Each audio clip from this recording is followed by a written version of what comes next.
हिंदू है दोनों इंसान। मैं मुस्लिम हूँ, तू हिंदू है दोनों इंसान। ला मैं तेरी गीता पढ़ लूँ, तू पढ़ ले कुरान। इस सिलसिले में हमने काफ़ी गौर व फिक्र किया है और कई दिन से हम उसको देख भी रहे हैं।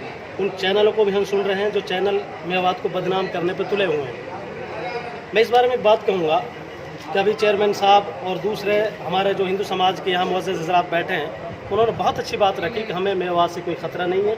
मेवात का जो मेवा है वो एक मेवा है, उनसे मीठा बोलो और उनसे कोई भी काम करा लो, हमें कोई ख़तरा नहीं है। मैं एक बात कहता हूँ कि जो लोग या जो चैनल मेवात को बदनाम करने पर तुले हैं, वो कोई तथ्य, कोई सबूत, कोई दलील ऐसी पेश करें, कोई ऐसी निशानी पेश करें जिससे ये माना जा सके कि मेवात में हिंदू समाज पर कहाँ अत्याचार होता है। मैं उनसे बहस करने के लिए तैयार हूँ। आएँ, बातचीत करें और वो अपना तर्क रखें, सबूत के साथ बातचीत करें।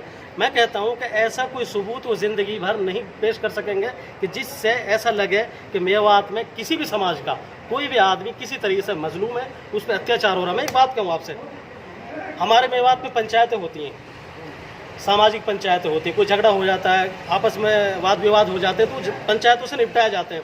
मैं पंचायतों में आते जाते रहता हूँ तो मैं ये देखता हूँ कि जब सारे लोग इकट्ठे हो जाते हैं तो सब कहते हैं भाई इतवारी लंबरदार नहीं आया जो एक दलित समाज से है, भाई सैनी साहब नहीं आए जो दूसरी समाज से। यानी मेवों का कोरम, मुसलमानों का कोरम बगैर हिंदू समाज के पूरा नहीं होता। ये हमारे मेवात की कहानी है। अच्छा, अभी मैं अपने गांव की कहानी बयान करूं आपके सामने कि हमारे यहाँ एक हरी जनता, अकेला ही घर था उसकी डेथ हो जाती है, वो इंतकाल कर जाता है। अब उसके जो रिश्तेदार हैं, जो आने वाले हैं, वो देर लगा रहे हैं आने में।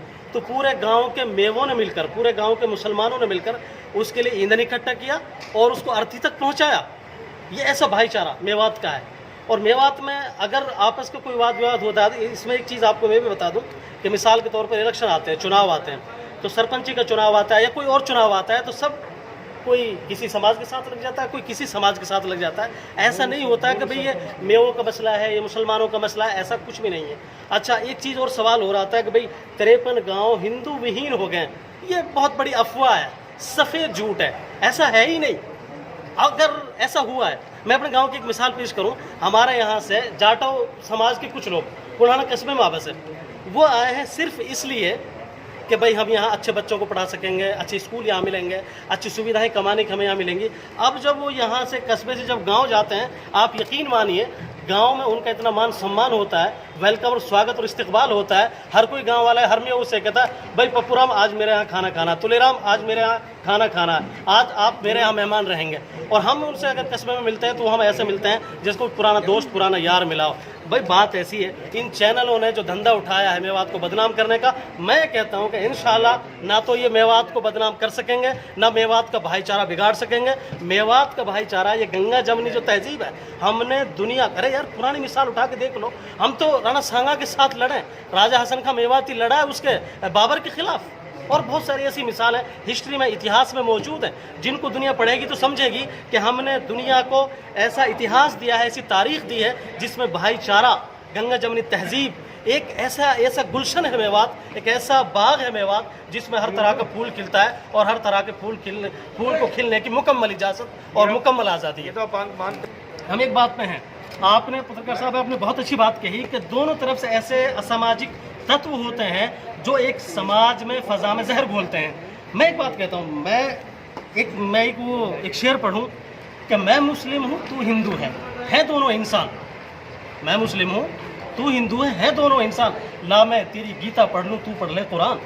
ये हमारा मेवात है, ये हमारी सोच है, ये हमारा ख्याल है। और जहाँ तक आपने एक बात की असामाजिक तत्वों की, मैं ये कहता हूँ कि हमारे हिंदू समाज के बहुत मुअज़्ज़ज़, काबिल एहतराम शख्सियत यहाँ पे मौजूद हैं, वो उस तरफ ध्यान दें। मैं कहता हूँ कि इंशाल्लाह मैं वादा करता हूँ कि हमारी तरफ से अगर कोई ऐसा शरीर, ऐसा कोई शरारती तत्व अगर आता है समाज में जहर घोलने, तो हम उसका मुकम्मल बाइकाट करेंगे और उसको समाज से अलग करेंगे और उसको दबाने की मुकम्मल कोशिश करेंगे। और इंशाल्लाह जो हमारे विधायक साहब, मैं शुक्रिया अदा करूँगा इनका कि ऐसे नाजुक मोड़ में, ऐसे नाजुक माहौल में प्रेस कॉन्फ्रेंस की कि जिससे समाज में नहीं पूरे मुल्क में बल्कि पूरी दुनिया में एक मैसेज जाए, पैगाम जाए कि हिंदू मुस्लिम भाईचारे का।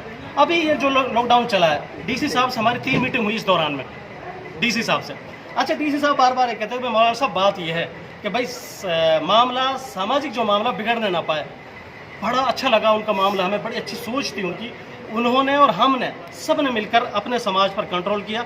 आप आगे चले जाए, लोगों में कैसे कैसे बिगाड़ है, कैसे कैसे सांप्रदायिकता होती है, लेकिन मेवा है। यकीनन जो कपूर साहब ने कहा, हम यकीनन उस बात को फिर कहेंगे कि इंशाल्लाह ना हमारा ये जो एक बात चल रही थी कि भाई वहाँ का झगड़ा हुआ, वहाँ का झगड़ा हुआ। आप एक बात बताइए, मिसाल तौर पर मैं और चौधरी साहब हम भाई हैं, भाई हम आपस में झगड़ा नहीं हो सकता है? अब इसको क्या कहेंगे आप? अब मैं और आप पड़ोसी हैं, मेरा आपका मामला है, अब हम झगड़ा हो गया, दुनिया उसको क्या कहे, हिंदू मुस्लिम फसाद, गलत, झूठ। वो तो हर एक में होता है।